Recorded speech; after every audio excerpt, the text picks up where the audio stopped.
Hello दोस्तों, आपका फिर से स्वागत है हमारे चैनल ट्रैवल विद नेगी में। आज हम अपने डे 3 से जुड़ी हुई सारी जानकारी देंगे, जैसे कि हम यहाँ कहाँ कहाँ घूमने गए और कैसे ये जगह एक्सप्लोर करी। साथ में आपको इस पूरी जगह के नज़ारे दिखाएंगे। तो चलिए शुरू करते हैं। आज के दिन की शुरुआत हमने लेह से नुब्रा की करी। इसका डिस्टेंस लगभग 160 किलोमीटर है। लेह से नुब्रा वैली जाने के लिए आपको दुनिया के सबसे ऊँचे मोटेरेबल पास खारदुंगला पास से होकर गुजरना पड़ता है। यह पास लगभग 18,000 फीट की ऊंचाई पर स्थित है और यहाँ से दिखने वाले बर्फ़ से ढके पहाड़ आपको हैरान कर देंगे। खारदुंगला पार करने के बाद धीरे धीरे आप नुब्रा वैली की ओर बढ़ते हैं, जिसे लद्दाख का गार्डन और पैराडाइज भी कहा जाता है।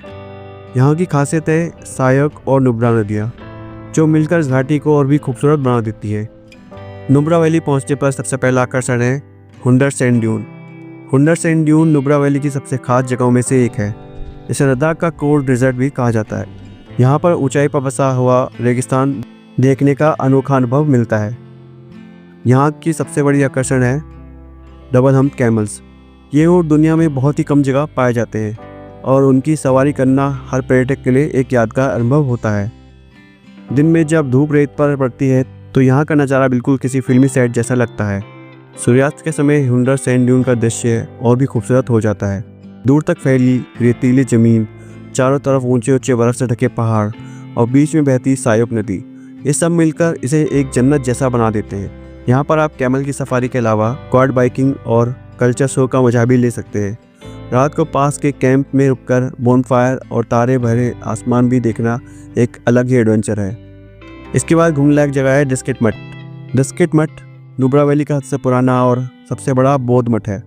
यहाँ तक पहुँचने के लिए आपको हुंडर से लगभग 10 किलोमीटर का ड्राइव करना पड़ता है।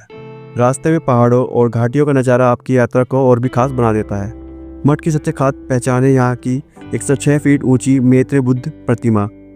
यह प्रतिमा 2010 में बनकर तैयार हुई थी और यह नुब्रा घाटी की और देखती हुई शांति और करुणा का संदेश देती है। डिस्किट मठ से आपको नुब्रा वैली का शानदार पैनोरामिक व्यू देखने को मिलता है। दूर तक फैले पहाड़, सायक नदी और घाटी की सुंदरता यहाँ से बिल्कुल दिव्य लगती है। डिस्किट मठ नुब्रा वैली का आध्यात्मिक और सांस्कृतिक केंद्र माना जाता है। यहाँ की शांति, बुद्ध प्रतिमा की भव्यता और प्राकृतिक सौंदर्य मिलकर हर यात्रा को एक अनोखा अनुभव देते हैं। हमने फिर इसके बाद इस होम स्टे में स्टे किया। आप देख सकते हैं। वो 1 मिनट में आया। ये होटल था हमारा। ये इसका रिसेप्शन एरिया मतलब हॉल। यहाँ पे ज़्यादा कमरे नहीं है मगर बहुत अच्छे कमरे हैं। ये इसका डाइनिंग रूम है। से हाय।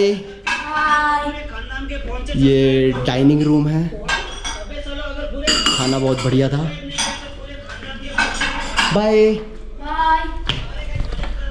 ओके, यहाँ पे 2 कमरे थे। हमने यहाँ पे 3 कमरे लिए थे, जिसमें से पहला कमरा ये था। कमरे का साइज़ बहुत अच्छा है। 2 ब्लैंकेट दे रखे थे। अगर आपको एक्स्ट्रा चाहिए तो एक्स्ट्रा भी ले सकते हैं। एक्स्ट्रा गद्दा मिल जाएगा। यहाँ पे चेयर्स वगैरह थी। यहाँ पे बैठने का एरिया है। विंडो बहुत बढ़िया है। बाहर ये एक लॉबी टाइप बना रखा है इन्होंने। अगर आप देखें तो मैं दूसरी तरफ से दिखाऊंगा, ज़रा सही लगेगा। अलमीरा है। बाथरूम भी बड़ा है, अच्छा है। गर्म पानी की सुविधा है पूरी।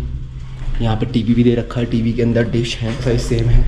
एक एग्जिट डोर यहाँ पे है। ये भी एक रूम है इधर। मेरा कमरा ये था, इसके अंदर ये बाथरूम था।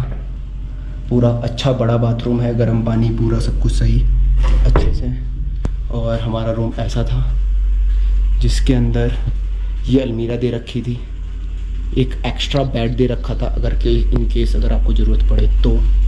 बाकी एक विंडो यहाँ है, जिस विंडो के बाहर ऐसे एक लॉबी सी है पूरा। और ये पूरे कर्टन्स अगर मैं हटाऊं तो ये बाहर का एरिया दिखाई देता है, जहाँ से पहाड़ दिखाई देते हैं पूरे। इस विंडो से आप बाहर भी जा सकते हैं कभी भी, रात को, दिन में।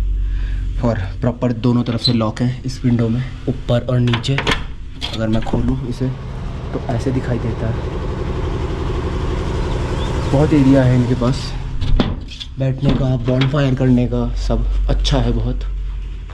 हर रूम में टीवी दे रखा है। तो आपने देखा रूम्स अच्छे हैं, थोड़ा सा अंदर है ये मेन रोड से, मगर काफ़ी अच्छा है।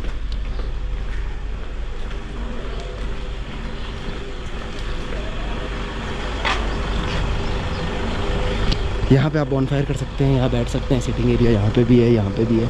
पहाड़ों का एरिया आप देख सकते हैं, बहुत सुंदर नज़ारा है। और इसके साथ हमारा यहाँ पर तीसरा दिन भी समाप्त हुआ। आपसे फिर मिलते हैं अगली वीडियो में, तब तक के लिए बने रहिए। धन्यवाद।